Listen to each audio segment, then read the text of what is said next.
প্ৰিয় শ্ৰোতা বন্ধুসকল নমস্কাৰ। আজি আমি নীতি শতকত ত্ৰয়ৰ অন্তৰ্গত বিদুৰ শতকৰ শ্লোক আবৃত্তি আৰু অৰ্থৰ ভাঙনি পঢ়িম। আশা কৰোঁ আপোনালোকে মনোযোগেৰে এই আবৃত্তি শ্ৰৱণ কৰিব আৰু লাইক কৰি ছাবস্ক্ৰাইব কৰি আমাক উৎসাহিত কৰিব। এতিয়া শুনক। বিদুৰ শতক। অনিৰ্বেদ শ্ৰিয়ো মূলম লাভস্য চ শুভস্য চ মহান ভৱত্য নিৰ্বিণ্য সুখম সানন্তমশ্নুতে। নিজৰ কৰ্মত লাগি থকা ব্যক্তি সদায় সুখী হয়। ধন সম্পত্তিৰে তেওঁৰ ঘৰ পৰিপূৰ্ণ হৈ থাকে। এনেকুৱা ব্যক্তিয়ে যশস্যা মান সন্মান পায়। আত্মজ্ঞানং সমাৰম্ভ তিতিক্ষা ধৰ্মনিত্যতা যমৰ্থাৎ নাপকৰ্ষন্তি সবৈ পণ্ডিত উচ্যতে। যি লোক নিজৰ যোগ্যতাৰ লগত ভালদৰে পৰিচিত আৰু তদনুসাৰে কল্যাণকৰ কৰ্ম কৰে, যাৰ দুখ সহ্যকাৰী শক্তি আছে, যিজন বিপৰীত পৰিস্থিতিটো ধৰ্মপথত অটল থাকে, সেই ব্যক্তিকে পণ্ডিত বোলা হয়। আৰ্য কৰ্মাণি ৰজ্যন্তে ভূতি কৰ্মাণি কুৰ্বতে হিতংস নাভ্যসূয়ন্তি পণ্ডিতা ভৰতৰ সভা। জ্ঞানীজনে শ্ৰেষ্ঠ কৰ্ম কৰে, কল্যাণকাৰী আৰু ৰাজ্যৰ উন্নতিমূলক কাম কৰে। এনে লোকে নিজৰে হিতৈষী লোকৰ দোষ কেতিয়াও নোখোচৰে। আৰোগ্যম অনৃশ্যম অবিপ্ৰবাসঃ সদ্ভিৰ মনুষ্যই সহসম্প্ৰয়োগঃ স্বপ্ৰত্যয়া বৃত্তিৰভিতবাসঃ সজ্জীৱ লোকস্য সুখানি ৰাজন।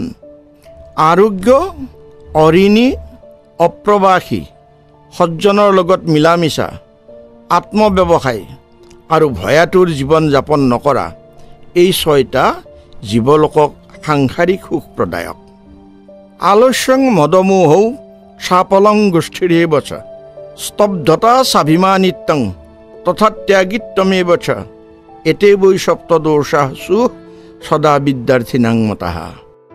এলাহ, মদ্যপান, চঞ্চলতা, আড্ডা মৰা, লৰালৰি কৰা, অহংকাৰ আৰু লোভ এই সাতোটা দুৰ্গুণ বিদ্যাৰ্থীয়ে এৰাই চলিব লাগে। ঈৰ্ষা ঘৃণী ন সন্তুষ্ট ক্ৰোধনো নিত্যশংকিত পৰভাগ্যোপজীৱী চ সদেতে নিত্য দুঃখিতা।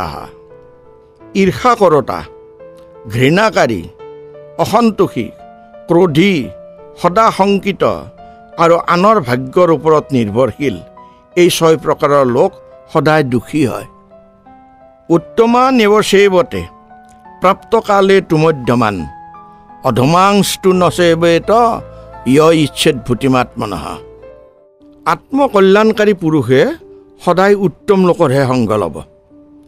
অত্যন্ত আৱশ্যক হ'লে মধ্যম পুৰুষৰো সংগ ল'ব পাৰে, কিন্তু অধম লোকৰ সংগ কেতিয়াও নল'ব।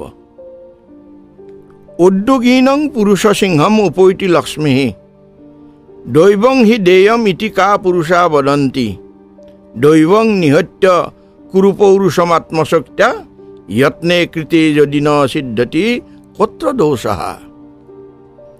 পৰিশ্ৰমী অৰ্থাৎ উদ্যোগী লোকেহে লক্ষ্মীক পায়, অৰ্থাৎ ধন সম্পদ লাভ কৰে। কাপুৰুষে দৈৱইহে দিব বুলি কয়। দৈৱৰ ধাৰণাটো নাইকিয়া কৰি আত্মশক্তিৰ দ্বাৰা পুৰুষাৰ্থ কৰিব লাগে। পুৰুষাৰ্থ অৰ্থাৎ যত্ন কৰাৰ পিছতো যদি কোনো ফল পোৱা নাযায়, তাত কি দোষ? প্ৰিয় শ্ৰোতা বন্ধুসকল, আজিলৈ খণ্ডটি আমি ইমানতে সামৰণি মাৰিছোঁ। এতিয়া আপোনালোকে অনুগ্ৰহ কৰি লাইক কৰক, ছাবস্ক্ৰাইব কৰক আৰু শ্বেয়াৰ কৰি আপোনাৰ বন্ধু বান্ধৱ আত্মীয় লোককো জ্ঞানৰ অংশীদাৰ কৰক। ধন্যবাদ।